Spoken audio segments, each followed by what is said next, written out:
we do, it is really needed for us to excel. Maybe you are involved in more administration, maybe you are maybe involved in more dispensing, right? Counseling, higher decision making level.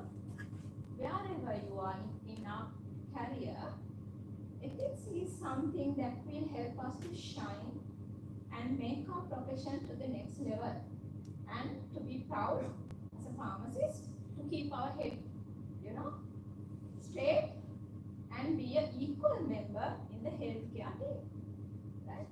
So let's, we have a lot of problems in our day-to-day life. I mean, like in our professional life, I will limit my discussions to our professional life, because anyway, our personal life, enough and more problems, isn't it? Right? So we have problems. We have many instances where we need to take decisions, isn't it? Senior people in the audience, right? Whether doing this is correct, doing that is correct, whether to tell this or not to tell this. So we have to take so many decisions in our daily routines, maybe regarding purchasing new medicines, maybe distributing some of the medicines to a resource limited place, or equal distribution. You may be struggling where to send, where to not to send, whether to give, whether not to give, right? So we have so many decision making points in our day-to-day life. We need to take decisions, right? So sometimes certain decisions are very clear. We know what we should be doing. But certain decisions are not very clear, because sometimes we may have more than one option. All seems correct. Then we are at a struggle whether to do this or that. Right? So ethics help us in all these instances what we should be doing, what should be our decision. Right? So if we take it correctly, if we apply it correctly, it helps us all our decision making as a professional, as a member of a professional team. Right? So ethics help us taking decisions in brief, right? So this is what we face in our daily life. So we have so many opportunities, so many pathways. Decision making is needed, right from starting from a dispensing level until the top position. All these stages involve decision making, right? So we have more than one option. Sometimes we may end up with taking wrong decision, right? Or more than one, so that we have a hierarchy or the spectrum of our decisions. How about this? All of us agree, at least in principle, we can't drive the wrong side in the road, right? But yet, our road traffic rule is you can't drive the other side. But still, people do drive, isn't it? Right? Some people might, be successful if there's no policeman nearby, so they are lucky enough, right? But some people might, get caught, isn't it? So in that case, the law is very clear. We know our traffic law is very clear. It's very black and white. It says, okay, this is what you should be doing. This is what you should not be doing. But when it comes to ethics, ethics is not that clear in certain instances. It's a bit of a gray area. Depend on, as you said, right? So our moral values, our moral beliefs. Now from our childhood, we have developed a lot of moral values with us. As a nation, right? Maybe our religious, maybe our other cultural stigmas that we have in our society gives us a lot of moral inputs. What is correct? What is wrong in the society? So we have some sense of understanding now. Say for example, if you take abortion, how many of you agree abortion is a legal thing or is correct thing? So we have different opinions. Some might say yes, it should be allowed. Some might say no, it is a sin. Killing an unborn child is a sin, so we should not be. So we have of differences in our opinion, and we have our own justification also, isn't it? So, when it comes to ethics and moral values, there are gray areas, right? So, but if we apply the correct ethical principle, it is very clear for us what we should be doing, right?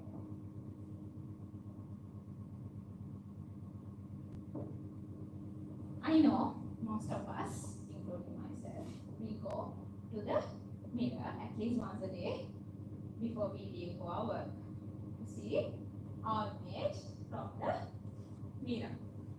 And all of us expect what is reflected there to be a nice image of ourselves, isn't it? Right? At least equal one, it is a better one than the actual. That is much better. But at least the equal one. Not something below what we really have, isn't it? Right? So we want our reflection to the society, right, to be a good one.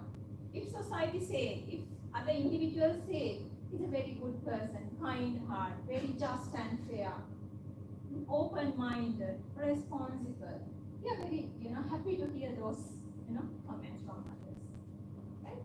So we all like to be a good human to the others in the society. So then, what should we be doing? We should treat others humanely.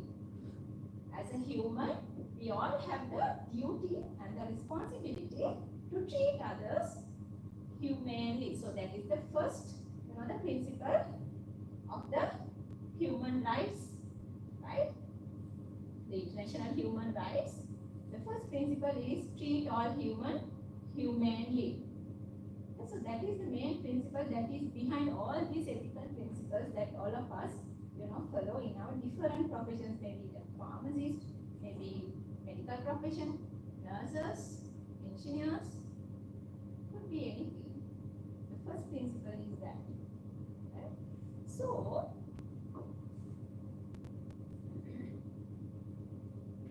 we want to do the right thing. So, because we don't expect others doing any wrong to us. So, equally, we want to do the right things to the others. Now, little bit of theory.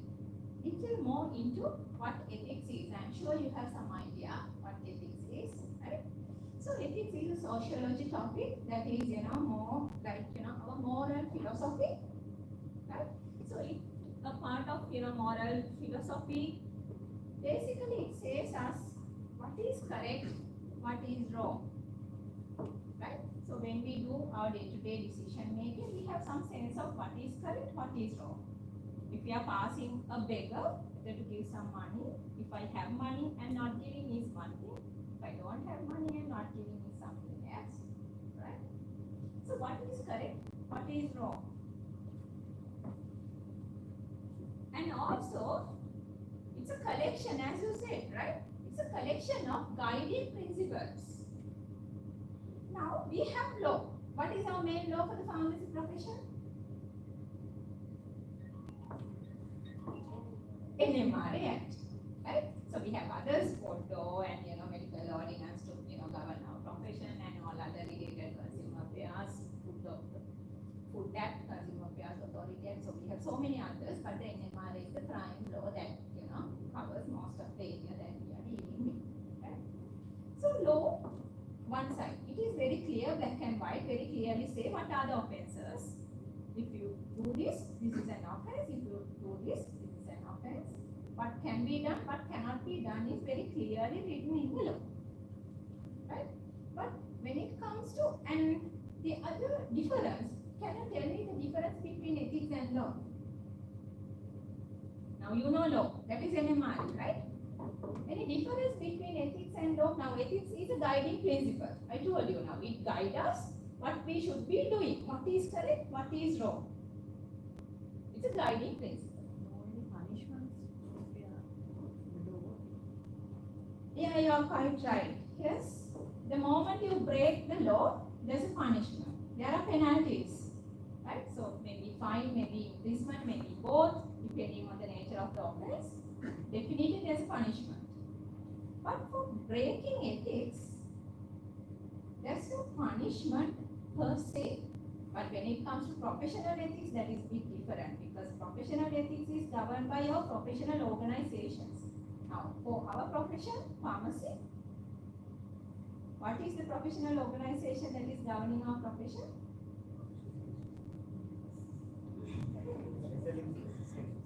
SLMC, right? SLMC is the body which is maintaining all our registers. The moment we do something unethical or violating some, the principles, we are running at a risk of erasing our name from the register, right?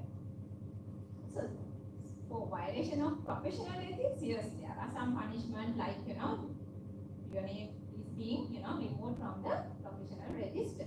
But other than that, for ethics, there's no punishment per se, because it is only you know whether you have broken some ethical principles or not. In your heart, in your mind, you know, but others may not know. Others may not know whether you have broken some ethical principle. Now, say for example, this is more applicable to the community pharmacy setting than hospital pharmacy. Now, there's a patient coming to you in maybe 10 p.m. in the night, right? Wheezing, he's at the moment he's wheezing, he doesn't have a prescription, or maybe he's bringing some old prescription for some, bronchodilators, and asking you one pack of, or 10 some tablets of, capsules to put to his inhaler, some bronchodilator. Right? What will you do? No prescription, no old prescription. Very old. He's acutely wheezing, asking bronchodilators. What is your reaction? Response? How many of you will give?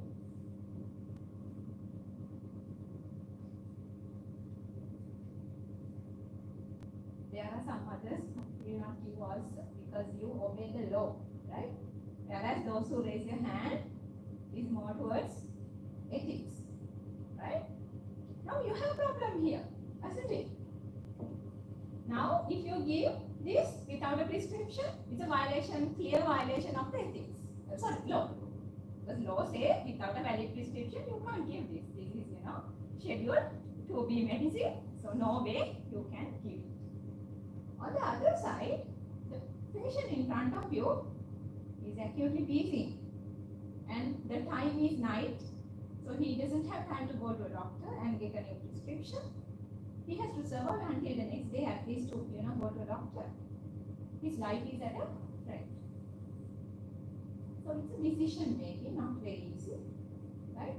So whether to violate, now if you don't give this tablet at this moment also, that is all right, because no one can find any fault with you, because you are very clear in the law.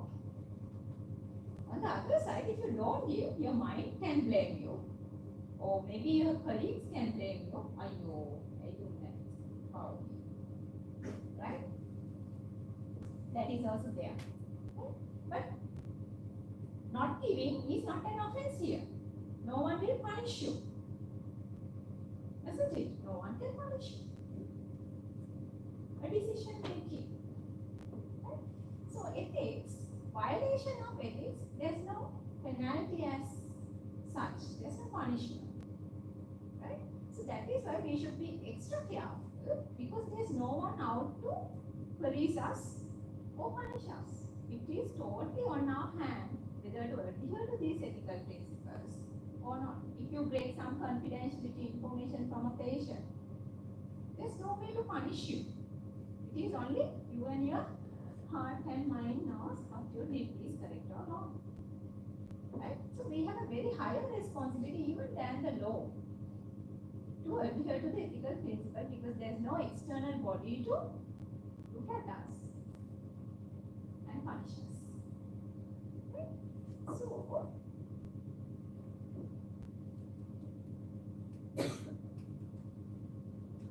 difference between ethics and law is law, there's external authority, the judiciary and the police is there to see whether people are legally obeying to the legal law or not.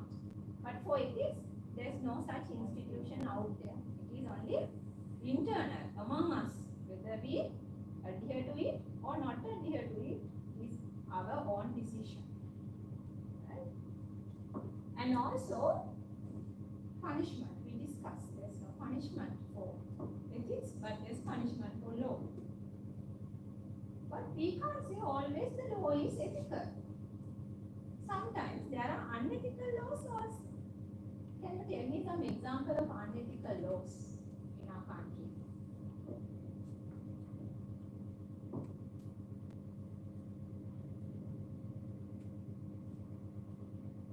We have certain laws which are, you can argue of course, but it will not In road rules, if someone cross the road and if the driver hits the person, always blame goes to driver. yeah, now the legal principle is, those who hit have to, take the legal. If the people or patient is dying, always punishment will be goes to the driver. Yeah, because that is there's a legal presumption there, right? So there's a legal presumption if there are any road traffic accident on the road. So we presume that first wrong is done by the driver. So it is the onus of the driver to break that presumption and say that he is not guilty. That is how the law is, handled in road traffic in our country. Any other very clear unethical? Yeah. Of course, you will feel that it is unethical, right? Yes. Any unethical laws? How about capital punishment? Can today? What do you think? Is it ethical? Oh, no. For certain offences, of course, it has to be, right? Yeah, okay. But in principle, right? So the purpose of punishing a person is to make him correct. The purpose of punishment is to make that person correct and give him some time to understand his wrong and wrongworthiness and correct himself not to do that mistake again in his life. That is the purpose. In that video, handing someone to the death is not a punishment because we don't give him a second chance to correct himself. He doesn't have a second chance, right? And also abortion law, it is not legalized in our country, but in other countries, abortion law also people can say it is unethical, but still they are there. Right? So certain laws are unethical, doesn't matter whether they are how much they are unethical, we have to obey them because that is the law of the country. So sometimes certain laws are unethical, but usually the law and the ethics go hand in hand.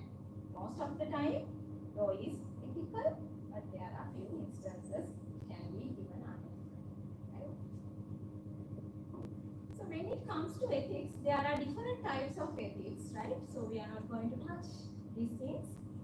There are normative ethics, personal ethics, social ethics, and professional ethics. I will little bit touch on professional ethics because that is what matter to us in our profession, right? Well, why do we need professional ethics? How many of you know that we have a professional ethics for our profession? Do we have? Yeah. Oh my God, everybody. Yes. How many of you were aware of that? We have a code of ethics for our profession. Because the other day I didn't have time to tell our dean because he mentioned at the World Pharmacist Day inauguration session at this very same podium. He said the need for code of conduct for the pharmacy profession. Maybe he's not aware that we have We have one, right? We have one that is, published by the PSSL in their website, right? So why do we need this? Now we have NMRA Act, we have medical ordinance, we have code law, we have all other laws, isn't it? Enough and more. Yet we have a code of ethics also. Why? What do you think? Despite having all these laws, why we have a code of ethics also?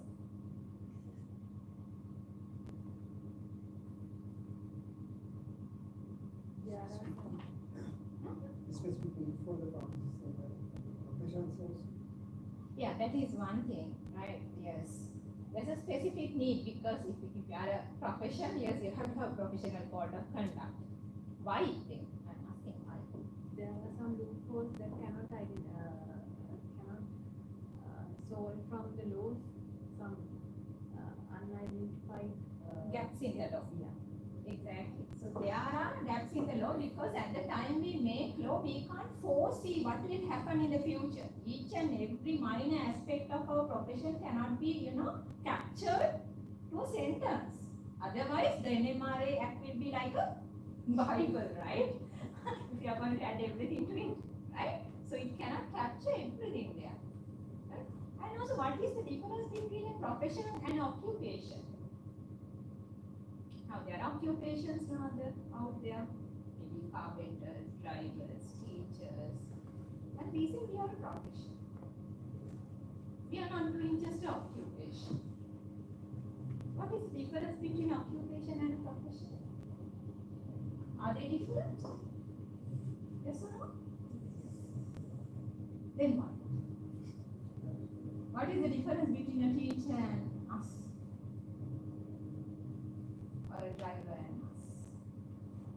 Or a carpenter and us?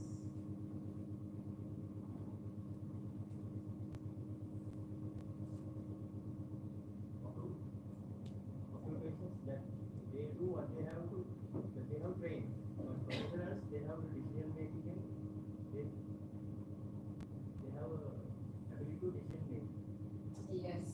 Right. So that is one of the difference between occupations and professions because professions need highly specialized knowledge in the area, expert knowledge in the area, in-depth knowledge in the area, and they were given the freedom of decision making, which is not there with occupation. Occupation, they have what to say, now you do like this, and then your job is done. They know what they should be doing. They are not involved in decision making. Right? Whereas when it comes to professions, highly specialized, skill and the knowledge, expert knowledge, which involve independent decision making by themselves, without a supervisor, without someone being supervised. Okay. Now in our day-to-day professional work, we have so many decision making. When it comes to prescription, if there's a mistake in the prescription, you should capture it. You should be deciding what to do with this mistake. Whether to return it back, whether can I correct this here? Should I talk to the doctor and correct this? Decision making. Or replacing one medicine or another, changing the strength, maybe the dosage form. Independent decision making involving your own expert knowledge. Right? So that is what it makes the profession differ from normal occupation.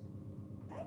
So that is why when it is given the independent decision making, there should be some ethical behavior because they were given, unlimited power to take decisions. Then it should be, guided by the ethical principles to ensure that their decisions are ethical. Their behavior is ethical. It will not harm anyone at the end. Right?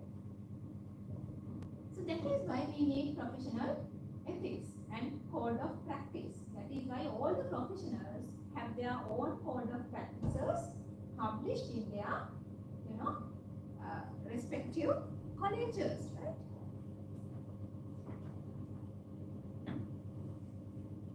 So it is a set of values, principles, and morals embedded in a code of conduct, right? Our code of conduct, by the way, out of interest. There's 1, 2, 3.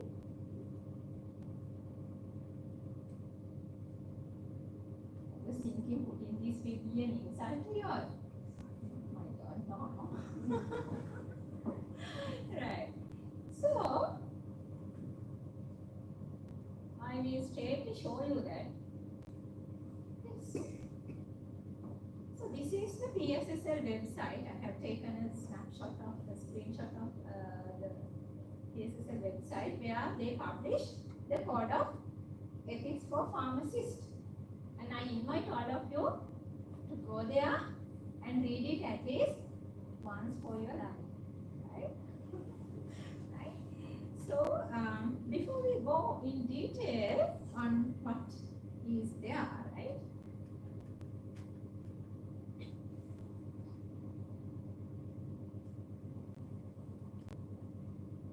So what will happen if we break this code? You know, there's a high chance that our name can be erased from the register. And also, although it does not happen at that level, we feel we are inhumane. We are not humane to our patients and our colleagues. We feel little less than a human the moment we break the ethical principles of our own profession, right? So we all are compelled to behave according to our standard care. What is the standard of care? Now for medical profession it is very clear what is the standard of care. It's expected from them. For pharmacists, what is our main responsibility? To ensure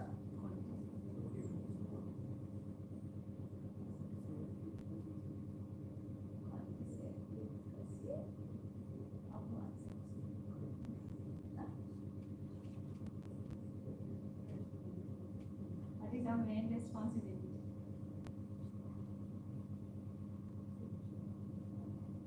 Ensure proper use. If I say to ensure proper use of medicines by the patient, are you all agree? It include all these things: quality, safety, procurement, dispensing, counseling, patient information. Because all these things really need to ensure the proper use of medications by the patient, isn't it? Right? So we are entrusted with that duty to ensure that patients use medications properly, correctly. That is the responsibility of all of us, right? If you break it, how we can break it? Tell me one example how we can break this responsibility.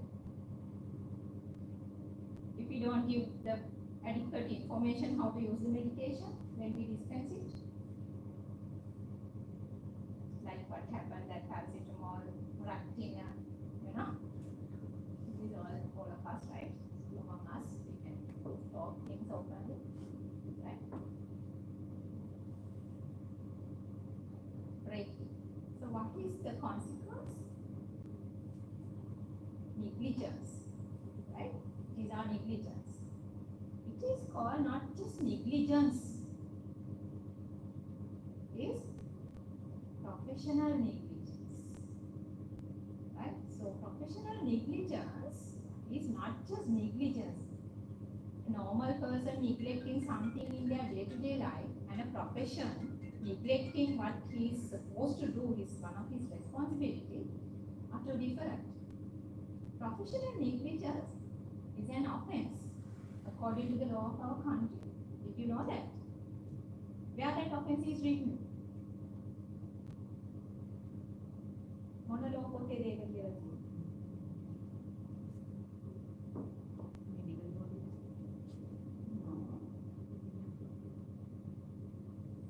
Professional negligence complaint. It's a criminal offense.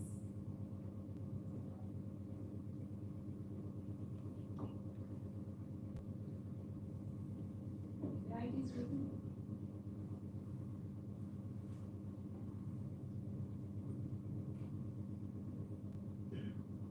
code. London is Sangha. Right? So go and read it, right? So professional negligence is a criminal offense, right? The moment we don't obey our professional duties, it can be, luckily in our country, patients don't go to very often to courts. So yeah, escaped. Otherwise, there will be 100 and more legal cases against us for negligence. For negligence. When the medical practitioners also can be, taken to the courts based on professional negligence. It is a criminal offense according to the penal code of our country. Right? So that is why it is very important to adhere to all our ethical principles and our duties and responsibilities, right? With the utmost importance.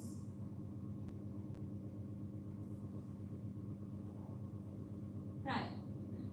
So the other repercussions is if we break ethics, our career may be tarnished, promotions can be, withheld, maybe our institution may be blacklisted or some other bad image to the hospital and the place we are working. Right? Like some, passing incidents all of us know. Right? On top of it, we will be facing some legal accusations also. Now let's read this at least for once. Right?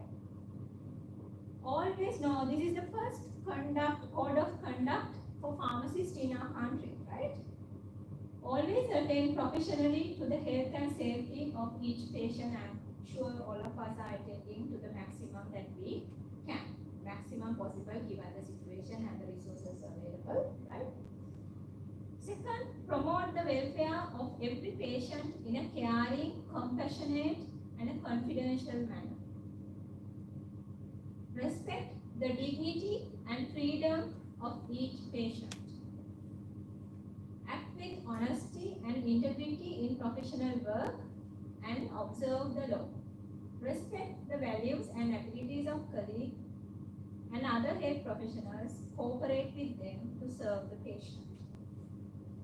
Discharge duties with a sense of loyalty and communication to the profession and accept accountability and responsibility in serving the patient. Serve the individual, community, society, and national need. The last, dedicate the practice to excellence. Right? So this code of ethics for us, given by the PSSL, embedded 4 ethical principles. Can someone tell the 4 ethical principles embedded in all these codes? There are 4 ethical principles. This is sociology. Yes, that is one. Extension of one. Respect. Any other ethical principles?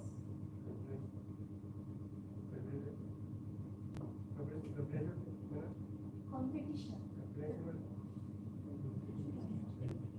Confidentiality, exactly, yes.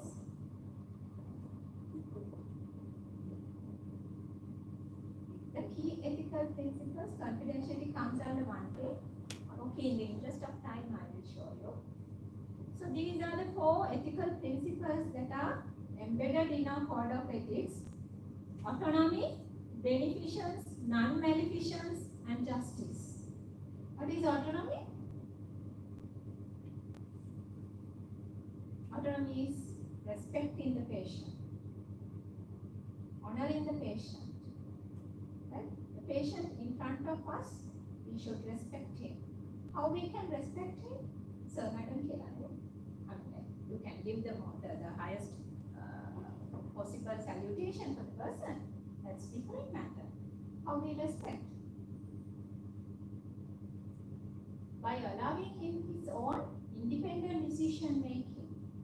By making his confidential information a secret. By ensuring his privacy. If he is a HIV positive patient, if his wife or the neighbor get to know that, there will be another disaster. Right? But the moment we see the prescription, we know what this is the patient. Right? Other confidential information, lot of confidential information comes to us. We have the prime duty to maintain their privacy and their confidentiality, as you have said. Yes. And also informed consent. If we collect any information, our interns, I don't know whether our interns are here. These days they may be, collecting information for their portfolio, doing research. Maybe some of you may be involved in doing research, right? So in doing research, we collect information. For that, sometimes we just, put their information to our, listeners. But we have to get their informed consent. We have to ask their permissions before collecting their information, before taking their time to fill up a questionnaire. So this is how we can respect the first principle of ethics, autonomy, respecting the patient. The second one, beneficence. Beneficence is doing good to the patient and prevent harm. How we can do this? If we dispense the medicines correctly, if we give all necessary information, what is relevant for proper use of medications, any counseling needed, then we are doing our best or the good to the patient. Right? So that is beneficence. Always, all our actions, all our behaviors, decisions should be aiming doing some good to the patient and the society at large. We should be aiming a major good, a good for the majority. Sometimes maybe for the individual patient, there may not be, particular good per se. But for the entire society or the population, we should be aiming good.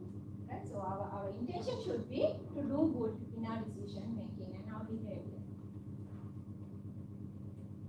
Non-beneficence.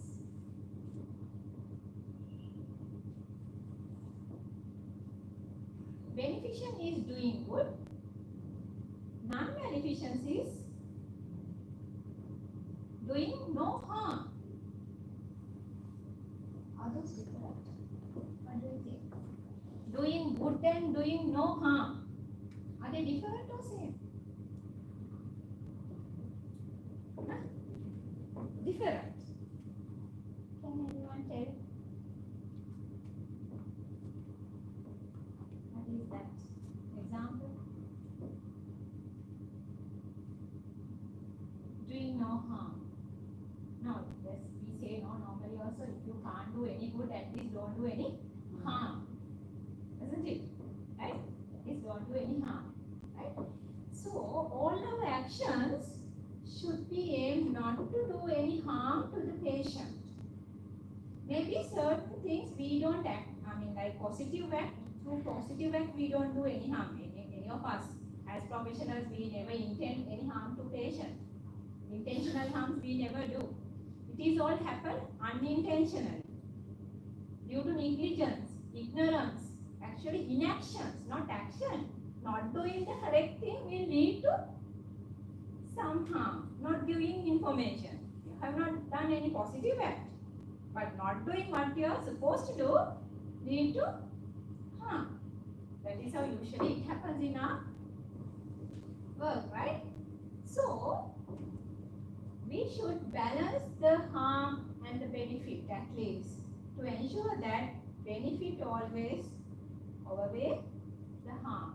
Mitigate the harm and enhance the benefit in our decision making. Maybe if you are a pharmacist involved in procurement, maybe forecasting, deciding what medicines to be ordered, how medicines should be distributed among different dispensaries and all our decisions are backed by maximizing the benefit, reducing the harm. Right? So, the last one, justice. all our decisions, day-to-day actions, behaviors should be aimed at doing justice to the patient. So when it comes to justice, there are different types of justice. Maybe resource. When we distribute resource, we have to ensure everyone, those who need the resource, are provided with the resource. Distributive justice. I'm sure these days you all have big challenge in that, right? It's a challenge. And also, right-based justice, legal justice. Sometimes, when we do justice or when we need to ensure justice is served, we have to treat people equally or unequally. What do you think? If we treat people equally, are we serving the justice? සාමාන්‍ය නම් කියන්නේ එහෙමනේ.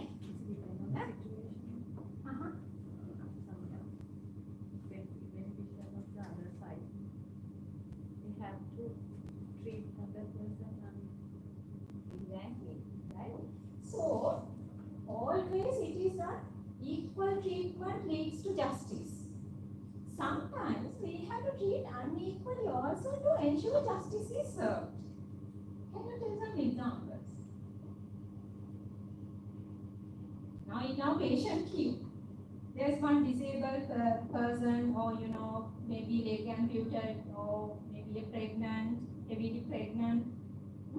Whereas other patients are kind of able. If you give some priority to those who really need, are we unequally treating others?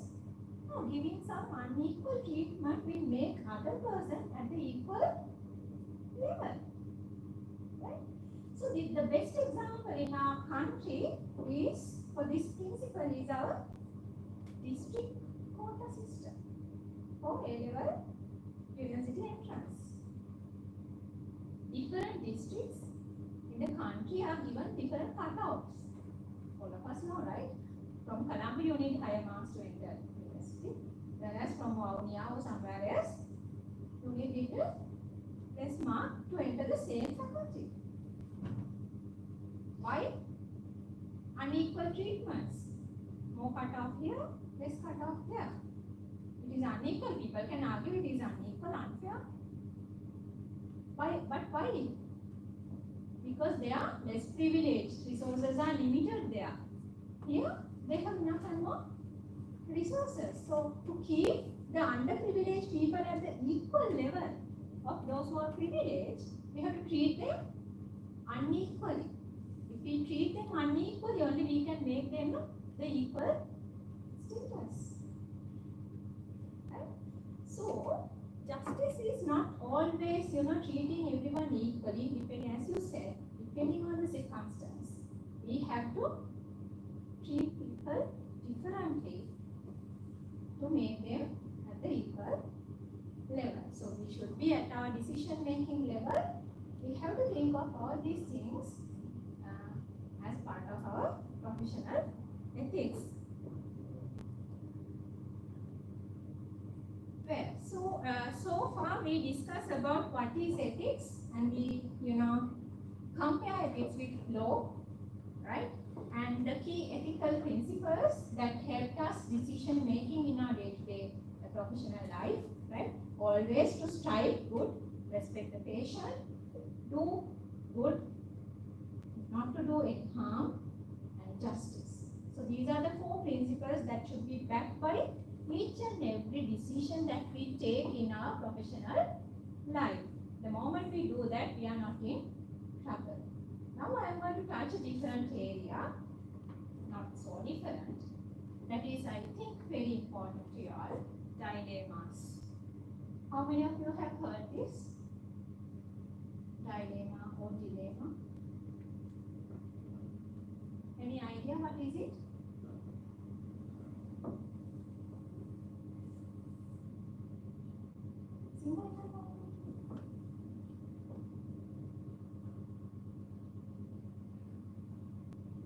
Macro?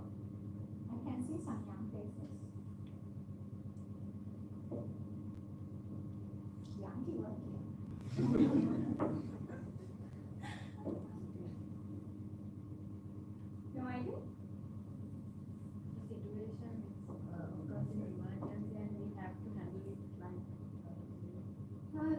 focus on this. See this picture? A plane, right? Heading to a building, right? So imagine that there are passengers in this plane and they are being hijacked by a pirates. Right? So now they have some demands. They are demanding something from the president of the land, of the country, right? To give them something. Otherwise, they say they will fly to that building which, now on board there are 20 passengers in the plane, and that building there are 2,000 odd people living in that building. They say that they will hit the building and crash it if their demands are not served. Right? So you are the army officer in command in the country, given all the powers to you now. So you have, all your forces with you, fully weaponed, all, equipped. You have the power to do whatever you want. If you want, you can, hit this, fire this plane and put it down. Or you can let the plane to fly and, hit the building and crash it also. What you will be doing? Now you are the army command. What you would be doing? What? Shoot and put it down.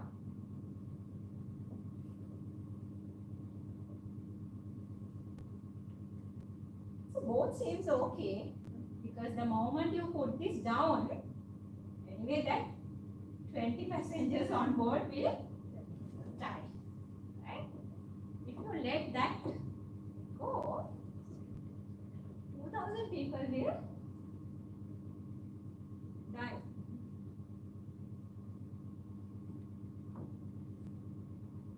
You have two options.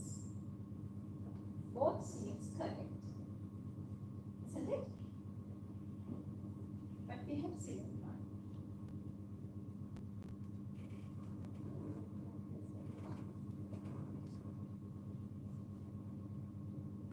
I think I don't expect any answer from you. I put all of you in dilemma.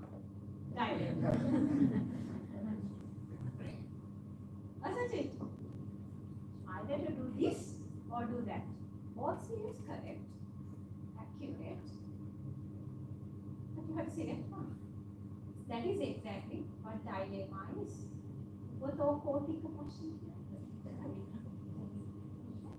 So in our professional life, we face dilemmas, so many dilemmas. In our day-to-day, I'm very sure our seniors here will agree with me, more than me, I think they know what kind of dilemmas that they undergo in decision making as a senior pharmacist. Right?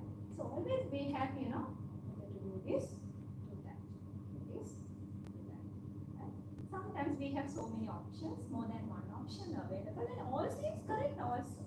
That is the nature of dilemma. You have more than one option and all options are seems correct, seems appropriate. Then to select what is the problem. Right? So now let's focus how to face dilemmas. Right? How to face dilemmas. Ethical problem solving in our professional life. Right? So these are some of the examples. Can you tell me some examples in your practical life dilemma? Yeah, right. Is that?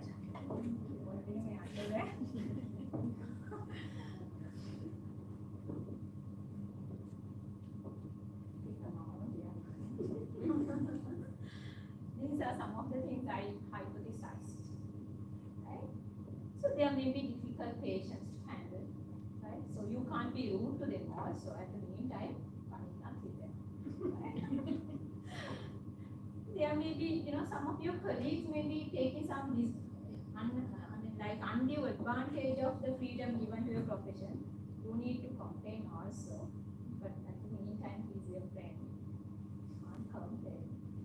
Right? There are situations, isn't it? Right? And also there can be prescription mistake whether to send this to the doctor, what he will say. Am I going to handle this? Or there could be changes in the price of medicine. This is more appropriate for the community pharmacies. New medicines, your knowledge is limited. Sometimes you may not know what to say. Patient information. Right? So we face a lot of dilemmas. Right? So it is not only to us, it is the very nature of our profession. Right? It is very nature of our profession, not only in Sri Lanka, everywhere it is like that. We have to acknowledge that dilemmas do exist in professional careers. Right? So there's a research done in USA to see the dilemmas, the ethical dilemmas in pharmacy in USA, right? So they have, found out the key things. I will just, but my intention is just to say that it is not only limited to us, it is common to everywhere in the world, dilemma, right? So these are some of the findings of the research, right? So they agree, so these are the conclusions. High degree of caring for patient and patient right overriding economic issues conflict with the law. So they say that the pharmacist, if there's a conflict between the law and the ethics, they always uphold the ethics, not the law. Right? If the dilemma is between adhering to the law or adhering to the ethics, my inhale example. So they say that they take the ethical side, not the legal side. Right? And also, this is also maybe they are in our community but out of profit orientation, this may not be a dilemma for them, right? Dispensing condoms for 16 years old children or contraceptives for 16 years, out of profit they will not see it as a dilemma. But anyway, in other countries, this is also kind of a dilemma that pharmacists face, whether to give it or not to give it. And indicate 88 to 97% of the pharmacists indicated they would give equal treatment to all patients. Right? So these are some of the research done on dilemmas and how to face it. Right? So when there are two moral obligations are in clash in a dilemma situation, right? What we should be doing? Right? We identify the factors and gather facts. We identify factors. Okay, this patient, he needs some bronchodilators. Time is 10 o'clock. Prescription is all. And so we gather facts. Right? Next one is identify principles and values at play. So what are the principles? Life of the patient. Need for medicines. These are the principles. Identify your goal. What is our goal should be at this juncture, at this point. Rank moral considerations. So you have several moral considerations. Patient's life, adhering to the law. Then you rank. What is most important? What is next most important? You rank your moral considerations. Right? And then consider alternatives. Okay, if I don't do, what is the alternative? If I don't give 10 capsules that he is asking, what is the alternative? Perhaps I can give only 1 or 2. I don't need to give 10, no. Until he survives to the next stage, that is enough. Right? So that is. Then arrive at and analyze pros and cons. What would be happening? Pros and cons, all good and bad of the decision. Then arrive at a judgment and anticipate potential objections. We have to anticipate, however, how much we consider and take the decision, there can be objections. The following day, my colleague will blackguard me for not doing the other option. Right? So we have to anticipate that. People might not agree with my decision. We have to anticipate that. Right? So these are the ways that we can handle dilemma situations. Rank our moral obligations, gather facts, right, and take to decision, come to decision, and always anticipate what can others say, right? Okay. taking the last code of ethics for a little bit of discussion, right? So, how many is there? So, how long I have Tushara? How long I can take? 35 minutes. So the last point in our professional code, that is dedicate the practice to excellence. That is what the last ethical code for pharmacists. How can you do this? How can you dedicate yourself to excellence? So any ways and means of doing this? Exactly, sir. Exactly. We have to update our knowledge, that is continuous professional development. So as you are involved here today, that is part of your knowledge upgrading. That is very important, and also new medicine information, other treatment options. We have to upgrade our knowledge because this year theme for the World Pharmacist Day is, what is the theme? Strengthening, right? So strengthening means now we have to, move forward. We can't be stagnating at one place. Now our career, our professional here was there, but now it's the right time that we need a jump. We need a jump, right? We need a jump. We have to ensure that we were given the due recognition in the entire healthcare team, right? What I feel personally is not yet achieved, right? So we have a lot more to do. How we can do? One thing is update our knowledge, upgrade our knowledge, and show that we are an asset to the healthcare professionals. We have the, all the resources, knowledge of medicines that to, help them with decision making, patient care. So that we have to make sure that we have appropriate, adequate, updated knowledge with us, right? So that is one thing how we can strengthen ourselves, and also training and mentoring, right?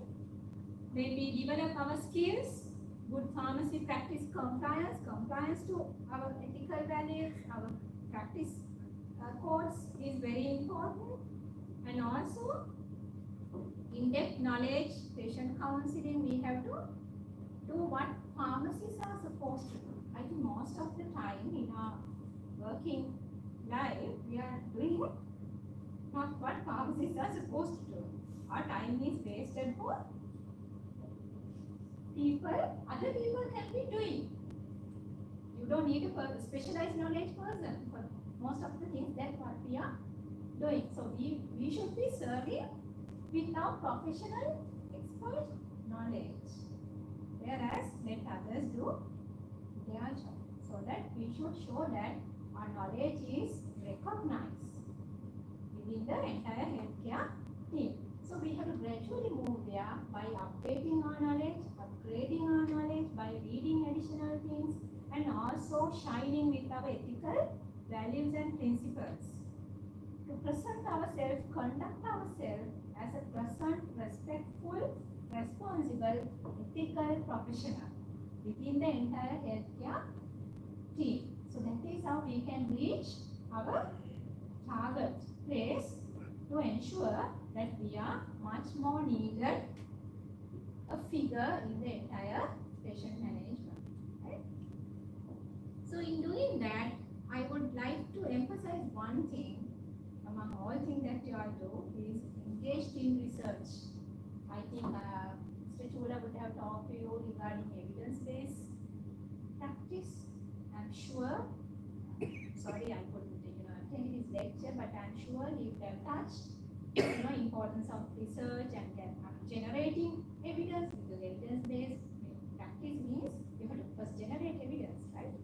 So generating evidence means engaged in research, right? So we have to do research, we have to take our decisions, policy decisions based on research findings. So you don't need, separate time and everything to do research. We are having ample of data with us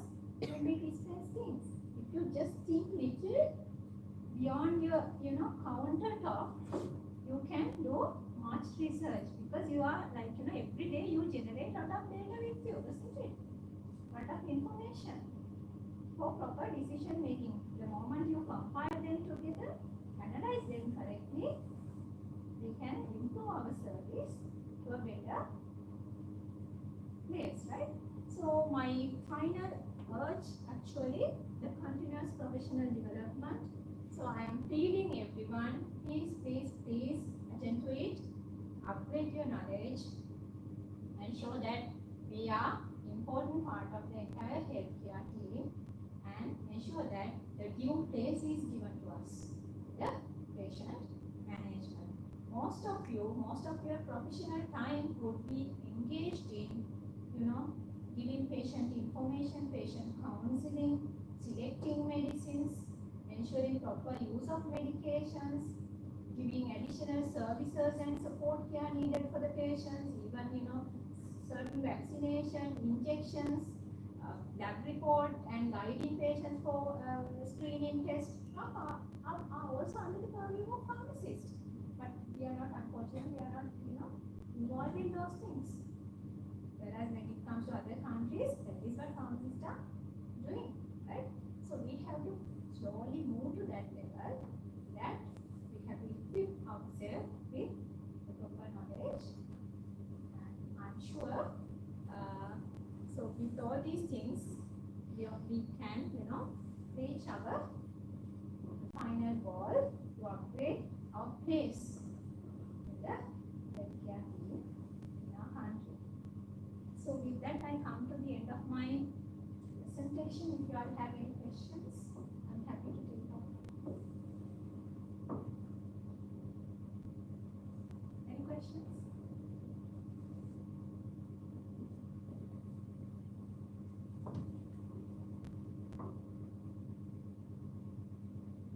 No questions. Right. So thank you, Mr. Tushara, for inviting me once again to share some of my learning with you all. And I believe that at least by 1% I could motivate you all. And moreover, in the pharmacology department, you all can come and meet me for even if you are planning research or anything. I'm there to help you all. So with that, concluding remarks, I would like to conclude my presentation. Thank you.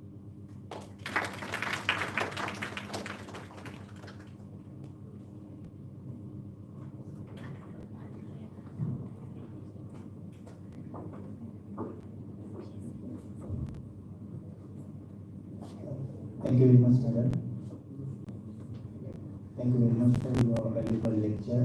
It will be definitely inspire the gathering. So, Society of Government Pharmacists, we are very thankful to you to come here to join with us. So, we prepare some little appreciation gift for you. Please.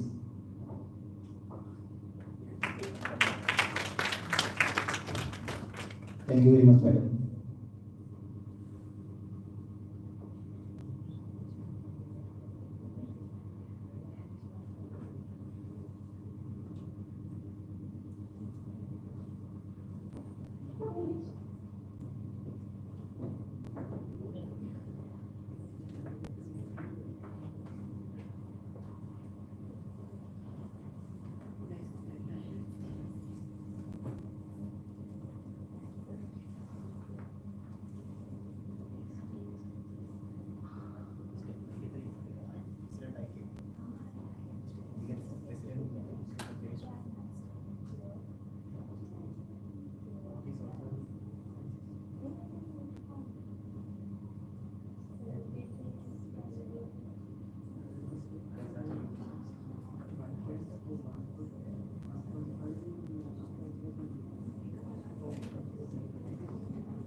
මගේ ඊළඟ අවසාන දේශනය මෙතන ඉන්න සමහරක් එතුමාව අඳුරනවා. එතුමා ශ්‍රී Lanka police රෝහලේ senior consultant nutritionist and head of the division of pharmacy, pharmaceutical care. මම ඉතාමත් ගෞරවයෙන් ආරාධනය කර සිටිනවා MSN හෙට්ටිගෙදර මහතා. එතුමා ශ්‍රී ලංකා රසායන විද්‍යා සංගමයේ සභාපති හිටපු. එතුමාට ආරාධනා කරනවා අද දිනේ අවසාන දේශනය ඔබ වෙනුවෙන් පැවැත්වීම සඳහා.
Good afternoon to you all.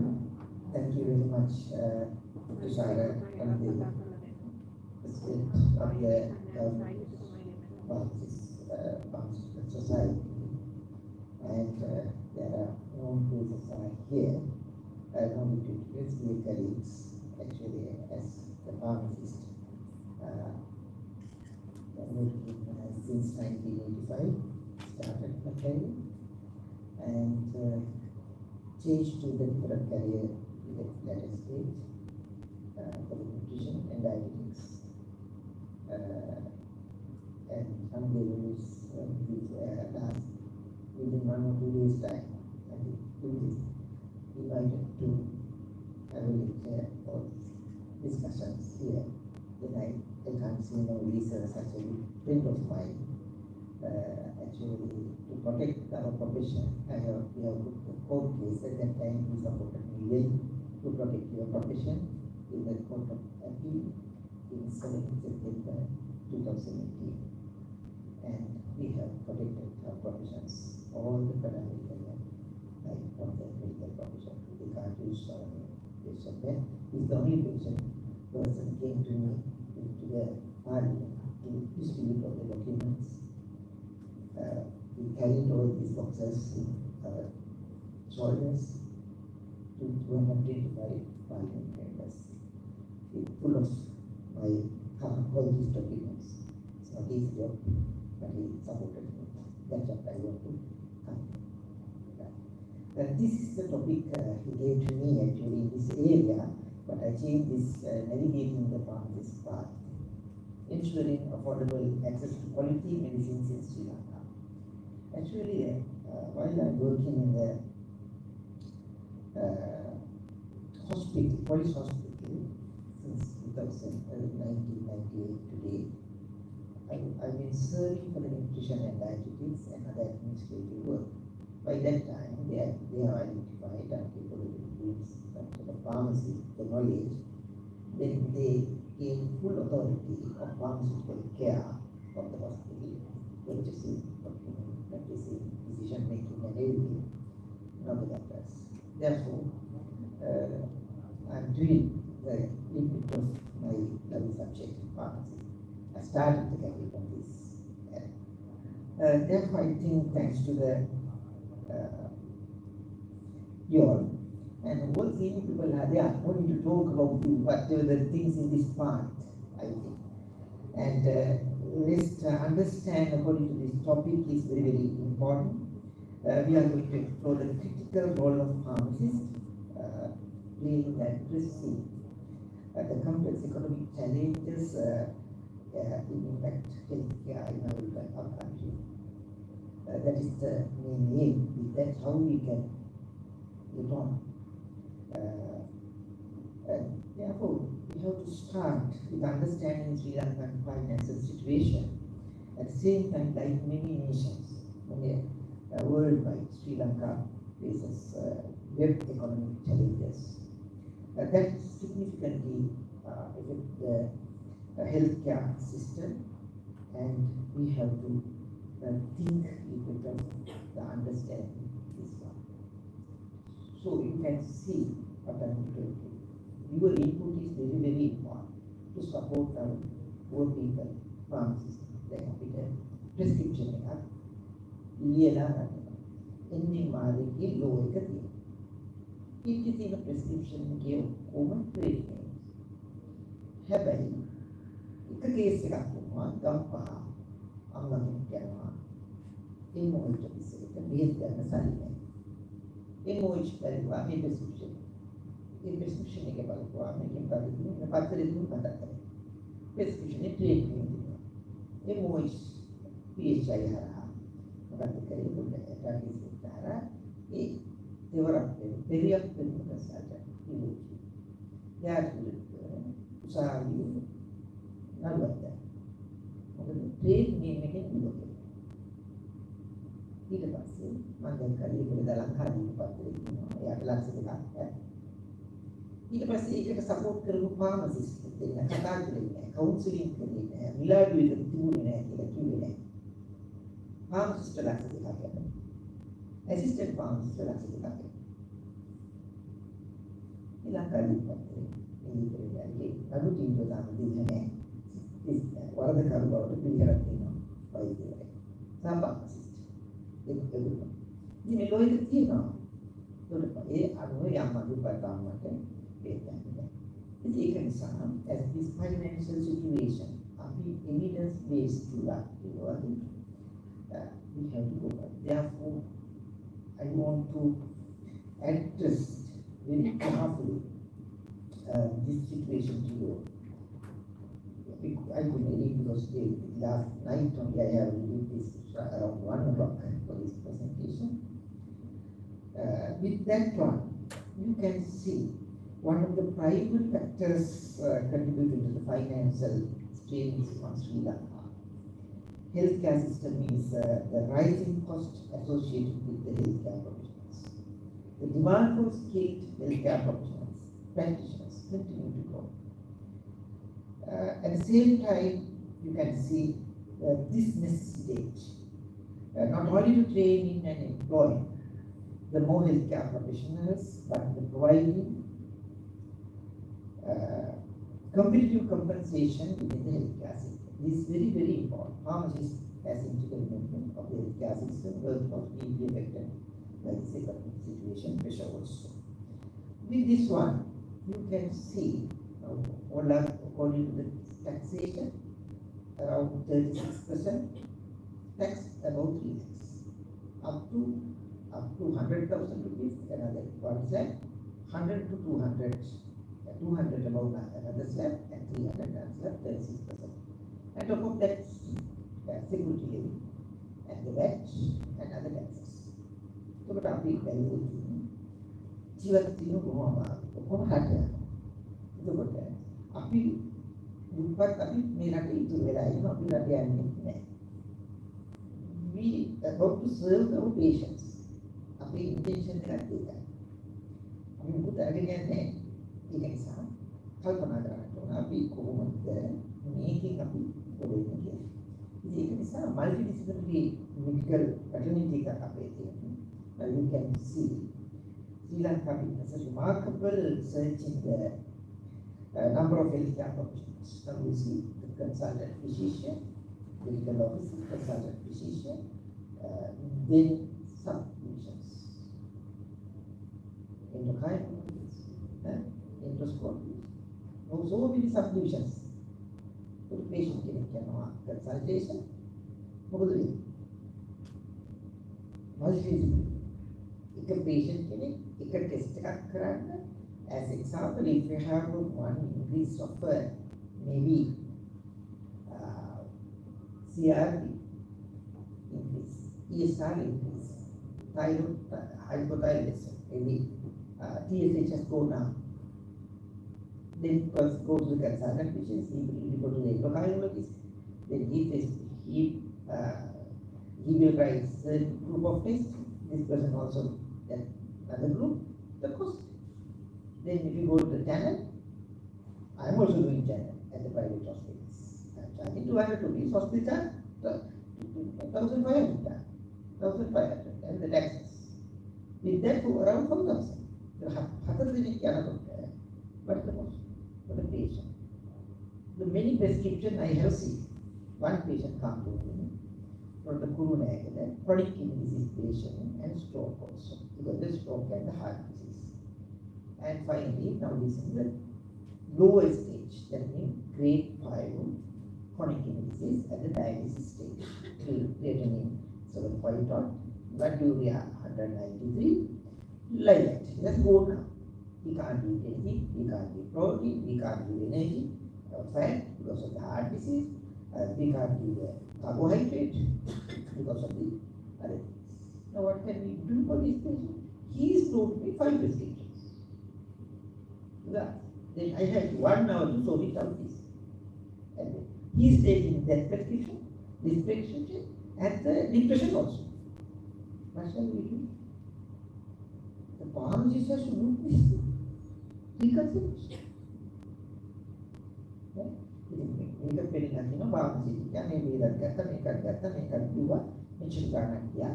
Now is WhatsApp. Every once in 2 days time we used to WhatsApp whatever the things. So for person, yes I reply. No need to channel. We can simply send a message what to do. These are things, ethics. Things we have to have some multi-different legal fraternity. Then at the same time, pharmacist also, community pharmacy, hospital pharmacy, industrial pharmacy, scientific pharmacy, clinical pharmacy. Very important. All 3 proportions are very important because we need production of drugs, we need to stay in the hospital, we need to reconciliation and prescriptions. We need the quality assurance. And that now, as I said, now you see, the provision of comprehensive health care often is a wide array of diagnostic tests. So many tests. Ultimately, end up with the CT scan. But they are not judging with just report. Why the full blood count has gone up?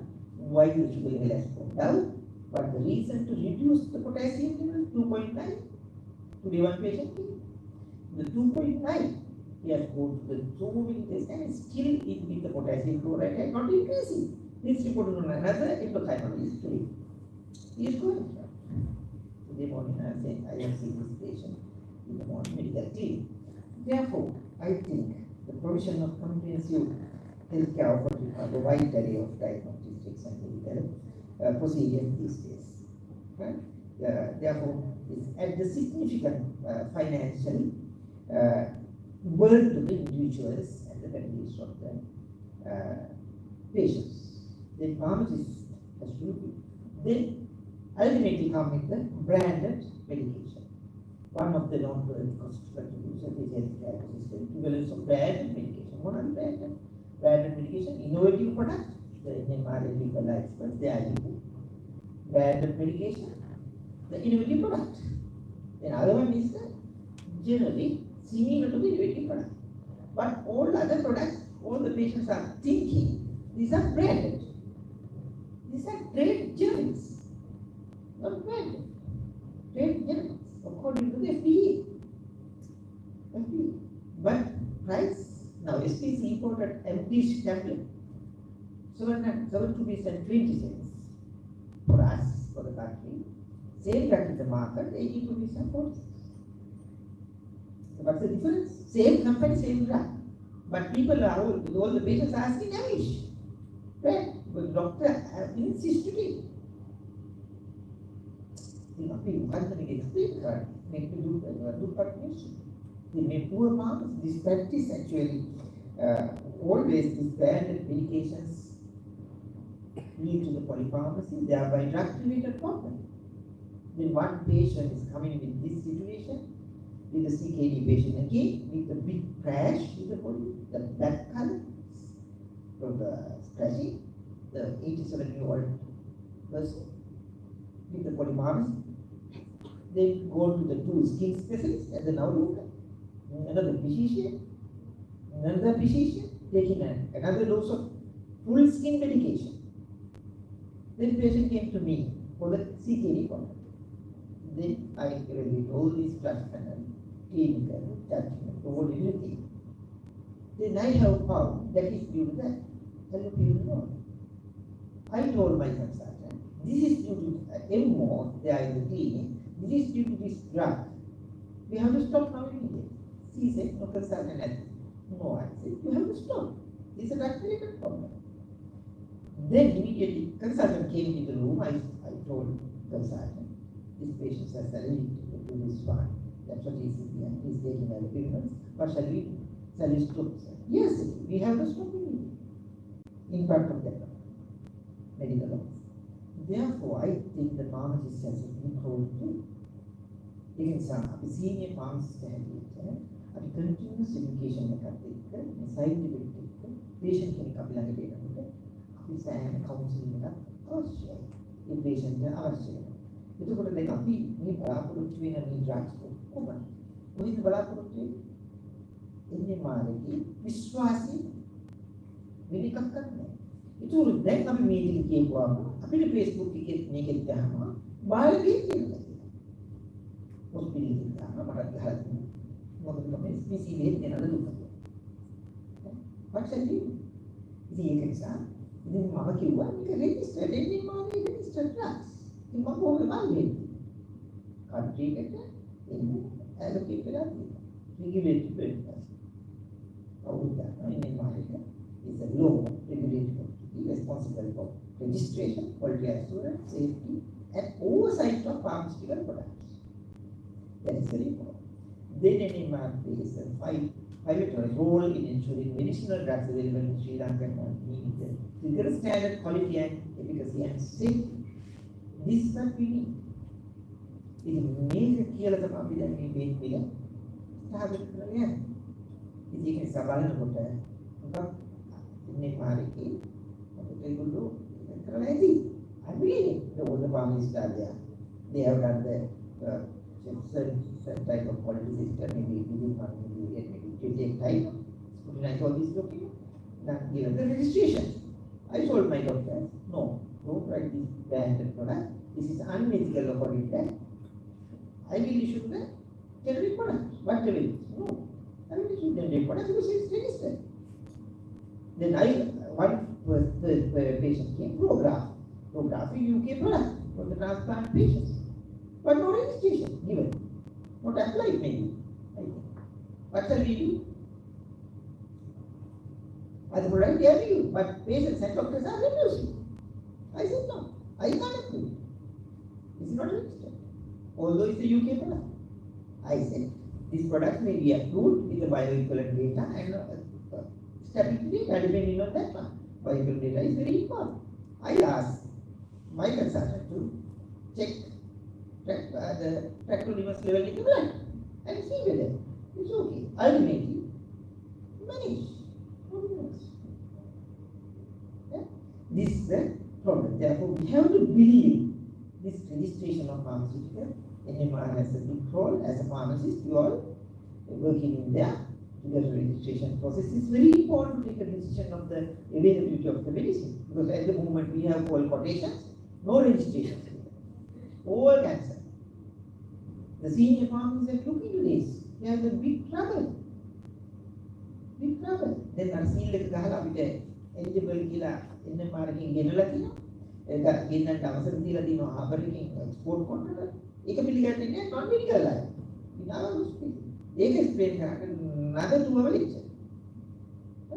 Because මෙතන certification එකක් නැහැ issue කරලා තියෙන export control එක. මම යවුවා export control එක issue කරලා තියෙන consignment එක රටට ගේන්න නම් ඒක ඒ country එකකින් නීතියක් තියෙනවා. මේ මොකක්ද අහන්නේ? The පාවිච්චි කරන්න දෙන්නේ අවසරයක් දෙන්නේ. Like the pharmacists have to do lots of things with this registration is very important in MR. For example, show of branded and the trade name is a problem. Like hospital එකට 490 million ඉවරගේ budget එකක් තියෙනවා. යවුරුද්දේ අපි ණයයි 900 million. දැන් අපි මේ අවුරුද්දේ මේ stable country එකක් එක්ක යවුරුද්දේ 900 million කියලා. මේ අවුරුද්දේ මේ ඔක්කොම ගෙනල්ලා all the medication now we have another 300 million save for another 3 months. No. Because I believe the NMR registration. Based on that, I have taken my decisions. Like maybe 1 or 2 and quality periods I have found. I checked with this PC, so the laboratory, I sent you the quality periods. Yes, that's what the pharmacovigilance part. At the time of it's all right, maybe within 6 month period, sometimes the quality periods, yes, acceptable. You can say, අපි branded and medication price significantly agentic counterpart එකක් එක බලනවා ලොකු වෙනසක් තියෙනවා අපිට මේ රස්සාව කරන්න බෑ ගවර්න්මන්ට් එකේ ජෙනරික් කියන එක ගන්න. ජෙනරික් කියලා කියන්නේ කොහොමද?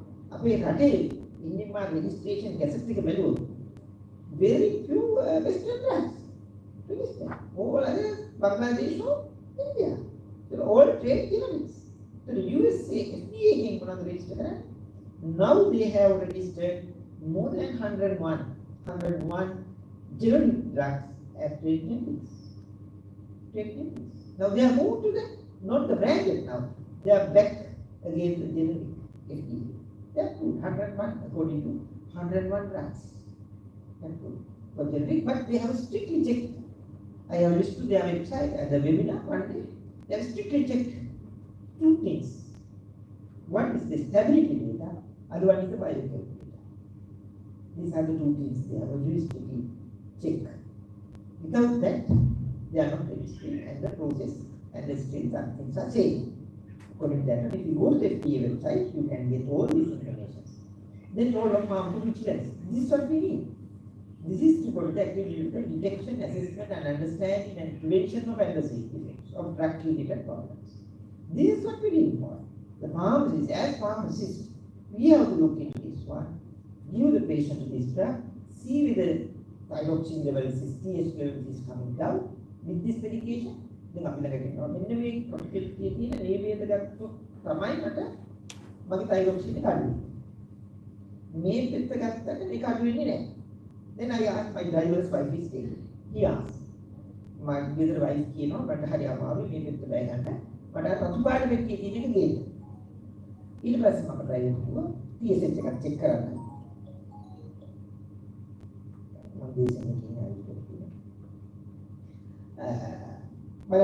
I sent it to the two police hospital to the national hospital biochemist, which is summer senior. He obliged to do that. Did he? Very good. Within the range, 0.925. Within the range. That's what make that drug. Why have this to the hospital? Keep us drug. I told my consultant, I WhatsApp everything. Don't approve any drugs to purchase, trade or brand. Go for generic. Report is okay. Then all the doctors, I asked doctors to send all the thyroxine, TSH reports to me, WhatsApp to me. with the drugs what he is taking. Now they are sending to me. Then I evaluate always. See whether clinically if there is any problem. No. Then oncology patients are coming. Now we can say that, you know. මට මේ වෙලෙ තමයි ගන්න කිව්වේ. නැත්නම් cancer එකේ වෙනවා. Yes, there is one reason to give a specific drug to the cancer patient thyroid. That's okay. But still, that is true to maintain thyroid development. Right? Therefore, I think we have to have a role of pharmacovigilance part is very important for the pharmacist, not for the even others. Then ensuring quality, efficacy and safety, you know, the NMR is again it's a responsibility of the working pharmacist that's putting your pharmaceutical product. And unfortunately, the past years I think they have all the experience lessons are not there in the NMR, but we need the experience also. The accelerated stability data they have to check. Very, very important for the country. Because sometimes the country temperature or storage temperature may be 25, maybe 30 or 35. Manufactured for some other temperature. Then we have to see accelerated when any other unwanted drug-related things happen, chemical reaction for that. Therefore, the other one is we have to believe always by equivalence. They will test it, but no any other way to see the pharmacist. Only thing I ask manufacturers to send the bioequivalent data to me, at least certain drugs. Then good manufacturing practice also, they will look into that, based on that. Then most of the products come as sometimes the polypharmacy prescription, there are vitamins. So many vitamins and other products are there. Not registered as a NMRA, but licensed by some Ministry of Health. Those products, we are not sure if the quality is okay or not. Because certain products, as example, vitamins, unnecessary prescribing. What's the reason? Sometimes these contain, because not registered as NMRA, maybe contain other vitamins, biotin or some other collagen, biotin added to that. I don't know if that is correct. These are not registered. Borderline. Then for those ones, then they are taking the high doses of vitamins. What will happen? Those contain biotin. If you get the heart attack, what will happen? Go to the troponin test, false negative. Because it interacts with the biotin level in the blood and trigger unnecessary polypharmacy. The heart attack, mass patient death. One thing we have to give the recheck with the ECG and echo another practice. Troponin immediate test is import test negative. Unnecessary intake of evidence intake of medication, vitamin, prescribe. Even other vitamins is all right sometimes, but always interact vitamin also with the drugs.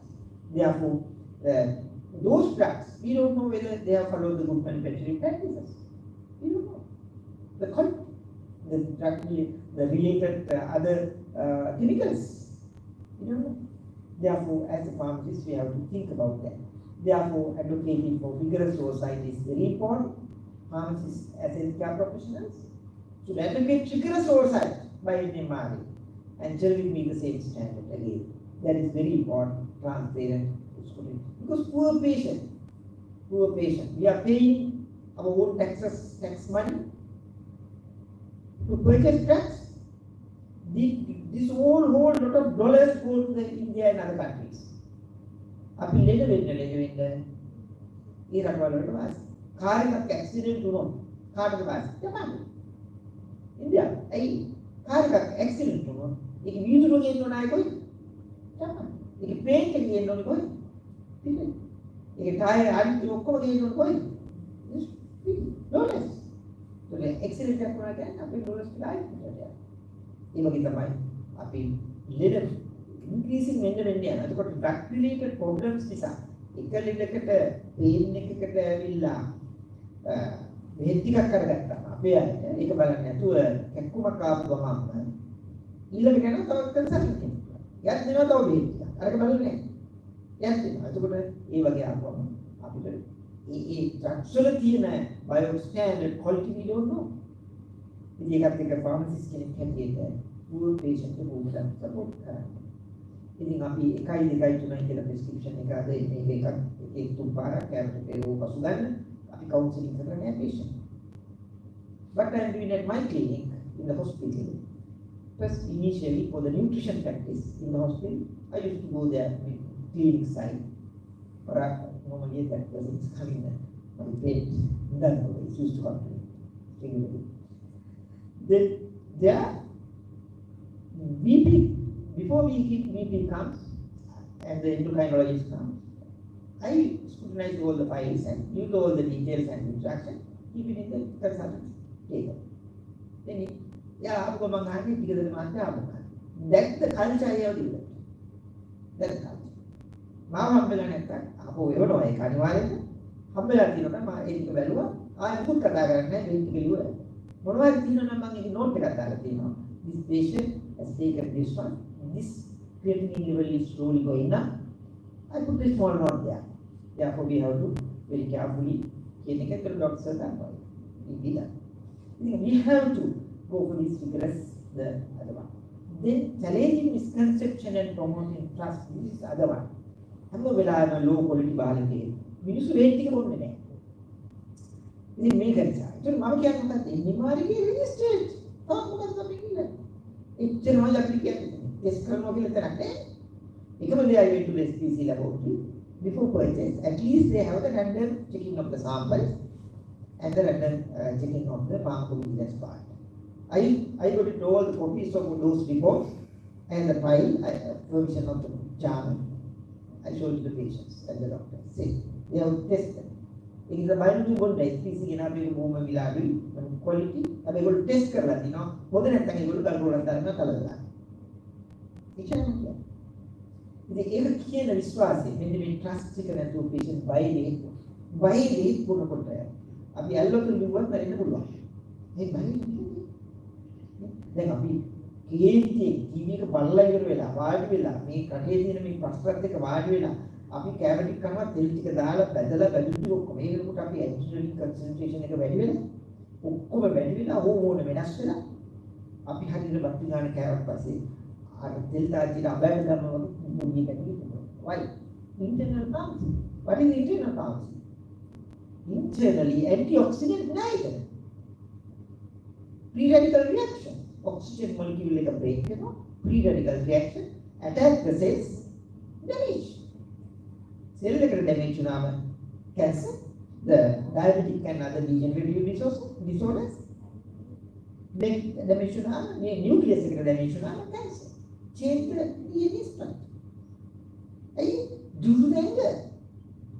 Mama patients, but just now I got the cardiology lecture for my cardiology patients around 12:30 today. The HSN, just now before this one, I told you. TV का बाला पहले देखो पास करना. TV का बाला काटने का. वाले ही वो भी क्या बोलते हैं इंडियन लगने हैं. किन्हीं के तरह मैं एक आईटी की. हम को बोल बाइक तो तेल की खाना. एक देखा ना तो बात. बेटी के बोलते थे. वो नीला का हाथ अटैक के वाला करने की कथा था. ये सब ये वो हरी misconception दुरान बाकी भीतर काम नहीं किया बाबा खाने ऐ भीतर काम हो रहा है कोलेस्ट्रॉल निकला तुलसी है तब से लोना ब्रेन में नोबल पर जो भीतर के तीन में सीआई नहीं गया भीतर का काम हो गया गुड क्वालिटी बॉडी हमको बोलना निकला किसी को in that bypass and in my handle stated patients not only this is the 22nd year अभी मेरा प्रॉब्लम है क्या we have to tell the truth myth always ඒක තමයි ගොඩක් සුල මේ තියෙන myth එක අපි අයින් කරන්න පුළුවන් එකම දේ තමයි pharmacistලාට තමයි කරන්න පුළුවන් එකම දේ trust එක collaboration with regulatory authorities හැම වෙලාවෙම ඉන්දියන් මාර්කට් එක්ක සම්බන්ධ වෙන්න ඒගොල්ලොත් එක්ක සම්බන්ධ වෙලා මේ ගමන යන්න අඩු ගානේ ඒකෙන් පිටයි වෙච්ච අය අල්ලගන්න යාළුවෝ කරගන්න very important ඒගොල්ලෝ දැන් my thesis අඩු මාස මම ටෙස්ට් කරනවා ඒක දැන් as my colleagues මම කතා කරනවා අයිනොත් තමයි කතා කරනවා සමහරවිට කිසියම් කතා කරනවා people are asking I have trusted if the people are අපි ඔක්කොම හොඳයි කියලා කියන්නේ නැහැ සමහර අය ඉන්න පුළුවන් එක්කෙනෙක් දෙන්නේ මම ඒක we don't know we have to get the truth ඒක නිසා we have to have a මේගොල්ලොත් එක්ක discussion initiative එකක් යනවා. Financial burden. Next one. Many nations. Complex healthcare structure landscape intervene with the economic challenges in Sri Lanka. Now, it is a bed cost එක වැඩි වෙනවා කියලා කියන්නේ diagnosis cost එකක් වැඩි වෙනවා. මොකද bed නිසා drug related problems එනවා. ඒ නිසා readmissions වැඩි වෙනවා. Readmission එනකොට ආයෙත් patient hospital. ඒක නිසා අපි ඒක තමයි වළක්වන්න ඕනේ as a part. ඒක නිසා patient financial burden එක we have to reduce for diagnostic tests, medical procedures and medications. සමහර patient ඉන්න මාස 3කින් ගන්න තියෙන HbA glycosylated hemoglobin test එක සමහරවිට මාසෙකින් කරගෙනවා. සමහරවිට මාස 6කින් ගන්න ඕනේ lipid profile එක සමහරවිට රැගෙනවා මාස 3කින්. Unnecessary expenses. ඒක නිසා we have to help them chronic patients like that, especially ඒගොල්ලොන්ට මේ health care cost එක හරි burden එකක්. ඒක නිසා polypharmacy we have to avoid it. Prescribing multiple prescription medication often branded and expensive is not uncommon in Sri Lanka. Common now, common. No one is there to now even punish කරනවත් කෙනෙක් නැහැ. Prescription is a cow, is no branded. It's a brand. It's a very problem in Africa. You can have multiple prescriptions and complete health conditions. We have to do the counseling and do the needful. ඒක කරන්නේ නැත්නම් අපිට මේ ගමන යන්න බෑ. අනිත් එක මේ patients ඔක්කොම ගිහිල්ලා අර ඇඩ්වර්ටයිස් කරන food advice committee එකකින් කියනවා collagen තියෙන මොකක්ද කිරිපිටි එකක් ඒක අප්‍රූව් කරන්න දාලා දෙනවා. මම කිව්වා food advice committee members I said no, why you are going to give the approve to is contain collagen? What is collagen? Collagen can be polyethylene glycine. If you are taking inside divided to amino acid again. Collagen is the production inside the body from the balanced diet. What you are taking for the cartilage and skin and other things. Collagen එකට මම කීලේ ඉතින් බලුවා. Collagen කියන varieties ටික my goodness in the health pharmacy and all that. So market like very expensive. What they use? Why they get this? But even if it not coming get a good advice. There's no scientific evidence. හැබැයි scientific evidence තියෙනවා. ඔක්කොම sponsor කරලා තියෙන්නේ එක පැත්තට. දෙකයි කරලා තියෙන්නේ scientific research, systematic research use දෙකම negative. දෙකම negative. මේකම අපි කොහොමද කියන්නේ? Last good advice එක. I think no. I'm again then they go to the dermatologically. This is the first time. This is next time I will ask for that very correctly. Therefore, unnecessary. The government, this all, whatever the imported to Sri Lanka, unnecessarily, our dollars go out. Now we are in a very big situation in this country. No one can't understand actually. Now, people know, dolly yaadne yaadne yaadne yaadne yaadne. Over here, Pakistan is not a good big country. 91 billion. You will pay. 91. The whole corruption here. Healthcare is maybe අපි කොහොමද මිනිස්සු ටික ජීවත් කරන්නේ බෑ. ඒකට 2030 sustainable development goal agenda අපිට මොකද්ද කියන්නේ? අපිට කියන්නේ well-being. මොකද මේගොල්ලෝ ජීවත් කරනවා no poverty. Number 1. No hungry. Number 2. Number 3. well-being. Number 4. quality education. ඒකට මේකත් එක්ක අපි යනකොට අපි කොහොමද රටත් එක්ක ඉස්සරහට යන්නේ? අපේ government has to play pivotal role in providing healthcare service to the citizens. Very important, priority. But we need the funds. But that funds we have to utilize for a proper way. That is all the pharmaceutical products handled by your government pharmacists. The country, mainly, because this is a free healthcare system. These others who are taking outside branded drugs, they have enough money. The brand of Arvi Food City, Arvico Pharmacy, some pharmacy වලට ගියාම ඒගොල්ලෝගේ තියෙන brand එකක් විතරයි. සමහර ලාවට මම අයිඩ්‍රොප් එකක් තිබුණෝල් එක හොයාගෙන වයිට් දාන්න. ඔව් ගියාම 1500යි. සමහර එකක් තියෙනවා රුපියල් 400යි. ඕජිනේටි ඔස්ට්‍රේලියාවේ තියෙනවා රුපියල් 95යි. 95 එක ප්‍රොඩක්ට් එකක් තවත් එකක් තිබුණා. මම දැන් මද වෙනකන් ග්ලූකෝම එකට දැම්මා. මොකක් ප්‍රශ්නයක් නැහැ. මාසෙකින් මාසෙ චෙක් කරනවා. අයිසර් ප්‍රෙෂර් ඕකේ. මම ඒ නිසා I have never ඉතින් බලන්න කොච්චර අපි මේ වියදම් කරනවද ඒ නිසා pharmacists has to look into the government අපි අපේ සාර්ථක ගැන අපි හිතන්න හොඳ නැහැ කියනවා. Then the impact taxpayers ඉතින් අපි මේ tax කියන අය අපි තාම පොඩ්ඩයි. පොඩි අය කීප දෙනෙක් කියවන්නේ තාම අපි ගත්තේ නෑ තාම. පොඩි ප්‍රමාණයක් කපනවා. දැන් මොකද පොඩි අපි tax එක කපනවා. 5% විතෝලි tax එක කපනවා. දැන් ගොඩක් tax කපනවා. නමුත් අපිට කීයදියක් අපේ මම හිතන්නේ බෙහෙත් වලට කනෙක්ට් කරලා තියෙනවා. නමුත් අපිට we have a duty to serve the nation. And sustainability is very, very important. Healthcare system and the growing curves. And healthcare cost, price, but not private hospital එක ගිහිල්ලා ගන්න බෑ. ගන්න බෑ. ගන්න ගියොත් එක්ක කාලෙකයි ගේම් කස් කියන්නේ. දවසකට ICU එකට රුපියල් ලක්ෂ 10ක් ලක්ෂ 3ක් විතර එනවා. ඒකේ දානවා ලියන එකට දානවා බෙහෙත් එකට 4 ගුණයක් දානවා. මේ ඔක්කොම දෙයක් කියන්නේ. කොහොමද යන්නේ? ඩිංගු එකක් ඇතුලේ ගියොත් එන්නේ ලක්ෂ 5ක් යාගෙන ඉන්නවා මගේ කිව්වොත්. අනිවාර්යයෙන්. ඉතින් මම නම් ඒක නිසා පොඩි ඉන්ෂුරන්ස් එකක් දාලා තියෙනවා. අදිස්ත්‍යක් වුණා. යන්න පැමිණිලි ගේම පොඩි ඉන්ෂුරන්ස් එකක් අදිස්ත්‍යක් වුණොත් යන්න දැන් ගවර්න්මන්ට් හොස්පිටල් එකක වෙන්නේ. මේ ටෝටල් එක. ඉතින් ඒක නිසා we have to be very careful මේ patient මට දැනෙන නිසා මම මේ කතා කරන්නේ. මට දැනෙන නිසා. ඒක නිසා අපි as the pharmacist we have to take a challenge to promote generic not branded මේ ඔක්කොම මම හිතන්නේ මේ මාර්ගෙ රිජිස්ටර් කරලා තියෙන බ්‍රෑන්ඩ් තමයි මේ ගැටි කරන්නේ. ඒ කියන්නේ මම දැක්කේ හැම රෙජිස්ට්‍රේෂන් සර්ටිෆිකේට් එකකම ෆුඩ් ග්‍රේඩ් ලේබලුත් තියෙනවා. තියෙනවා. ඒක දැන් රික්වර්ඩ් ගෑස් නේ කම්පැනි එකේ තියෙනවා. ඔක්කොම ඉන්දියන් නෝ බංග්ලාදේශ්. ඒක නිසා මේක very important. it is a cost effective solution එකක් we need counterpart generics. ඒක නිසා government healthcare sustainability එක patient උත් අපි we have to as a country අපි හිතන්න කියන එක මම කියන්නේ. ඒක නිසා අපි හැම වෙලාවෙම මේ reduce medication cost එක අනේ අහිංසක patient ඔගොල්ලෝ දෙන්න එපා. pharmacy ගියේ ගමන් මාන්නේ දීපු ගමන් මම prescription එක දීපු ගමන් මට union chemist එකේ දුන්නා මෙන්න මේ weight ටික තියෙනවා. මම ඔයගොල්ලන්ට ඇක්ට් එක කියලා නැද්ද? ඇක්ට් එකේ මොකක්ද තියෙන්නේ? මිල අඩු වේත නේද? මගෙන් අහුවේ නෑනේ ඔයගොල්ලෝ. ඈ? මගෙන් අහුවේ නෑනේ. හපෝමට ගිහිල්ලා මිල අඩු වේත ටික ඔක දාන්න. හරි.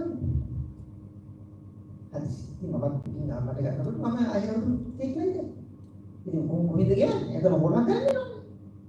මේ කියන්නේ මම හොරෙක් කියනවා. දෙපාර්තමේ. කොහොම පන්සල් සමාගම් වෙලා ඉවිලා. හොරෙක් කියනවා. විතරම වෙන්නේ. අර හොස්පිටල් එකේ ගියාම කකුල් එහිල්ලක් කපනවා. කකුලක් කපනවා. මේකක් කපනවා, භාගයක් කපනවා, මොලේ කෑල්ලක් නේ. මම මේවට ෆීඩ් කරන්න ගිහිල්ලා මයි ගයි මාස ගණන් ICU එකේ. එනිවයි. මේ පාඩම කරුණක් තමයි කියලා හිතෙනවා සමහරවිට. අනේ මට නම් මේක එන්න එපා. මම මේක නිසා පැන්ඩෝල් පෙත්තක්වත් හොරෙන් නම් ගෙදර ගෙනියන්නේ නැහැ. මම ඉල්ලලා ගෙනියන්නේ මේ පැන්ඩෝල් පෙත්ත ගන්නද. දැන් පයින් හොස්පිටල් එකකට ගියාම සාම්පල් පෙට්ටියක් තිබුණොත් එතනින් නර්ස්කින් අහනවා. මේක ඔයගොල්ලෝට ඕනිද? මේක සාම්පල් එකක් මම ගන්නද? හොරෙන් ගන්න. මොකද හොරෙන් කරන්නේ කියලා ඔබ කියලා විශ්වවිද්‍යාලය මැරෙන්නත් පුළුවන්. නේ? මේක නිසා බාගන් pharmacist එකේ විශාල විශ්වාසයක් තියෙනවා. ඒක නිසා equal quality assurance very important. Essential emphasis generic medicine approved regulatory authority. මම ඉතින් මේ විශ්වාසය කරුවොත් ආයෙ නම් මම මේ ගැන කතා කරන්නේ